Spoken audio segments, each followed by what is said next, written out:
Habari za muda huu ndugu wapenzi wasikilizaji na watazamaji wa Bongo 5. Kwa sasa nawaletea taarifa wengi ambayo hamjaisikia ni juu ya timu hii ambayo imejihakikishia kushuka daraja ya Ken Gold kutoka jijini Mbeya. Sasa taarifa zimebainisha kuwa baada ya siku chache Ken Gold baada ya kushuka daraja imewasimamisha baadhi ya wachezaji wake katika kikosi hicho na kocha wao wa viungo ikidai kuwa kutokana na sababu za kinizamu. Sasa Ken Gold ambayo imeshiriki ligi kuu msimu huu kwa mara ya kwanza imekuwa timu ya kwanza kushuka daraja baada ya kufungwa mabao 2-1 dhidi ya Coastal Union wa Goso Kaya kutoka Tanga siku ya Jumatatu wiki hii, kibakia na pointi zake 16 ambazo haziwezi kuwafanya kutoka ndani ya nafasi mbili za chini katika mechi 3 zilizosalia. Sasa wanaotajwa kusimamishwa ni pamoja na Selebwenzi, Abdalla Masudi ambaye kwa majina mengine wanamuita Kabaye, Steven Dua,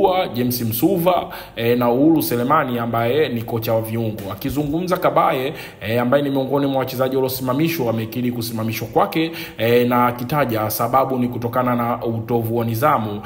Anadai kwamba alipishana kidogo na viongozi kwa sababu kuna mambo fulani alikuwa anadai haki yake lakini hakupatiwa kwa wakati.